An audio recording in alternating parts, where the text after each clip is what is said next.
据悉，澳大利亚这架飞机正在例行飞行，参与相关任务。发生坠机时，澳大利亚2艘军舰正在进行常规性部署。在事故发生后，机上3人得到了救助，目前正在对后期事件进行处理。进一步想要确定最终原因，菲律宾军方及时伸出援助之手，表示很乐意提供帮助。澳大利亚这次直接糗大，坠机直接被围观，连菲律宾都忍不住发出慰问。至于双方所说的澳大利亚是否真的需要菲律宾的帮助，就是后续的事情了。但值得注意的是，距离美国核潜艇被撞一事不到半个月，澳大利亚又出事了，罕见的撞船事故，其背后的真相还未明了，其盟友就出现了这一档子事。不过让人相当疑惑的就是，澳大利亚战机坠机地点也有点微妙，接近南海，这不禁让人疑惑，澳大利亚来这里干什么？相比于美国的核潜艇来自南海的目的，澳大利亚的目的就是被抛到了明面上。根据之前公布的消息来看，澳大利亚海军活跃在印太领域，在联系美军所说的马拉巴尔军演将要扩大规模来看，澳大利亚这很可能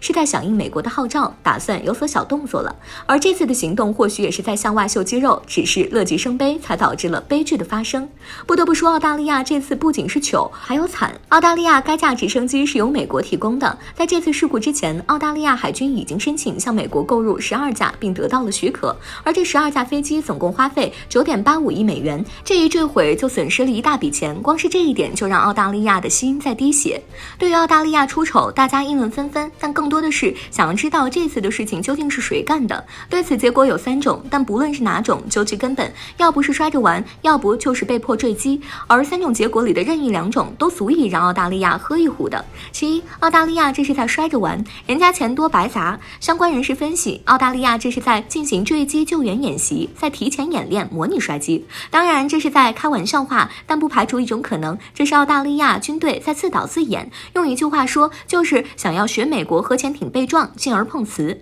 其二，美国这架直升机存在一定的质量问题，直接导致了坠毁。一旦真的是这个原因，那么澳大利亚可要赔惨了。这一下不仅是1架的问题，而是12架，等于9.85亿美元直接打水漂。其三，澳大利亚被别国给阴了。如果真的是这个原因，只能说澳大利亚后面可能不太好过，毕竟一个隐藏的对手是最为致命的。普京一定吓坏了，这句话很多人看到都会觉得惊奇，究竟是什么事能够让俄罗斯的总统吓坏？其实这只是一种英式的幽默，不是调侃普京，而是英国人在嘲讽法国以及欧盟。作为曾经欧盟的一员，脱欧成功的英国对欧盟其实并没有什么好感。最近有消息传出，欧盟计划在俄罗斯边境部署属于欧盟自己的军队，英国人却笑翻了，对法国和欧盟进行了嘲笑。据环球时报17日报道，欧盟正在考虑向乌克兰派遣军事团队来应对俄罗斯给欧洲带来的威胁。然而很多英国人却并不赞成欧盟的这一做法，甚至对欧盟发出嘲笑。有人认为，当松散的欧盟真的达成协议部署军队的那一天，可能普京都已经退休了。还有人玩起了英式幽默，表示欧盟军队到哪里做什么，普京一定吓坏了。普京是真的吓坏了吗？其实并不是，英国人只是借此反讽欧盟的软弱。毕竟北约在东欧的军事实力很强大，这都没有吓到普京。仅仅凭借欧盟还未成型的军队，俄罗斯还真没有把它放在眼里，难怪英国人会如此嘲笑。然而更过分的是，英国人笑归笑，还拿法国人来开涮，这让法国人很是气愤。有英国网友开心地表示，想象一下，法国人会要求用法语来指挥军队，但是没人会听。面对世界上最专业的军队之一，法国的白旗在哪里？另一位英国网友表示，没有北约的存在，欧盟什么也干不了。德国人将生活在天然气断供的恐惧之中，荷兰人会站在一边看着法国人举白旗，而西班牙人则什么事情都不会做。这就是现在的欧盟。甚至很多英国人都认为，没有英国军队的参与，整个欧盟将无法取得任何成果。英国人这番嘲笑还真别说，戳到法国痛处了。毕竟举白旗是法国历史上最大的耻辱，但是英国人这么比喻确实有点过分，好歹大家还是邻居不是，怎么能这么揭人家短呢？说实话，英国嘲笑法国，调侃德国，这些说的都有道理，但未免也太高看自己了。英国军队对欧盟就真的那么重要吗？还真不一定。想想当时北约那么多国家一起围堵俄罗斯，英国驱逐舰大摇大摆进入黑海，最后被俄罗斯用实弹教训，最后还不是夹着尾巴逃走了。其实跟法国也就半斤八两，根本就没资格嘲笑法国。法国和德国还知道率领欧盟自主，尽力摆脱美国以及北约的阴影，而英国呢，只会跟着美国屁股后面寻求庇护。这么一对比，英国怎么看都觉得没有骨气，真不知道有什么勇气来嘲笑法国和欧盟。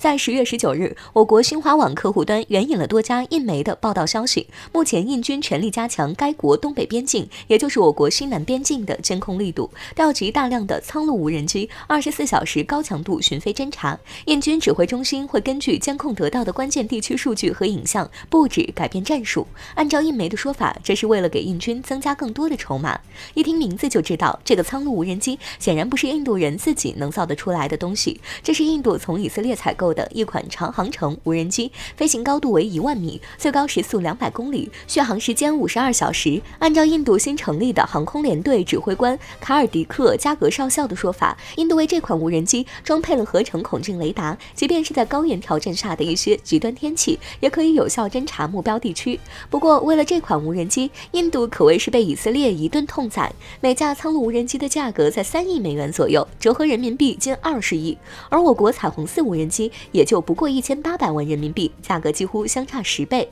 而性能上却相差无几。只有在续航时间上，我国彩虹4无人机略逊一筹，前者是50个小时，而后者是30个小时。更重要的是，虽然东西的数据确实符合印度的需求，但是也要看是谁拿在手里用。在2017年12月，据网上的说法，我军边防部队在边境地区巡逻的时候，就捡到一架坠落的苍鹭无人机。不过，该消息没有被我国官方证实。有观察人士指出，自印度自以为是的扩张计划在1962年被中国迎头暴打之后，印度自上而下不光没有反思，反而认为是中国遏制了印度发展。为此，印度民间对中国的感情一直十分负面，再加上西方媒体的长期宣传，印度人经常拿中国进行对比，甚至为了能够胜出，不惜造谣。国际上非常流行的一个梗，就是有印度网友叫嚣上海不过是东方小孟买。话又说回来，印度新德里高层一群人不可能不清楚在边境持续不断触碰红线，招惹中国带来的严重后果，但依旧选择不间断地制造小矛盾和冲突的消息。核心问题就是莫迪已经无法摆平国内层出不穷的矛盾冲突。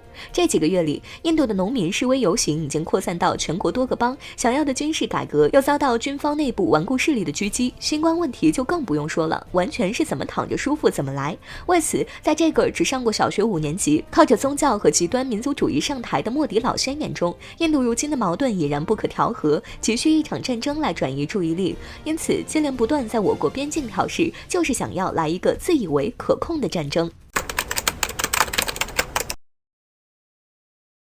中俄海上联合2021军事演习正在日本海进行得如火如荼，而首次出国参演的055万吨大驱这次吸引了很多国内外军迷的目光。毕竟作为一款性能顶尖的战舰，其作战能力肯定备受关注。关于055万吨大驱在国际海军装备中的地位，很多外国网友都在论坛上吵翻了。作为我国海军最新型的战舰，055万吨大驱不仅仅具备隐身功能，它强大的火力系统以及先进的雷达系统才是最大的杀手锏。搭载了数字阵列雷达的055不仅具有反隐身和反导能力，还具备打击低轨道卫星的能力，而其搭载的100多个垂直发射单元更不得了，同时具备一弹多坑以及冷热共架发射的技术，可以发射防空、反舰和巡航等多类型导弹，可以称之为海上军火库。对于这样一款强悍的战舰，不免要被国外的军迷拿出来做比较，而外网对于055的评价都是围绕着到底是不是世界第一战舰来评论。有外国军迷发出疑问，为什么055是第2好而不是最好？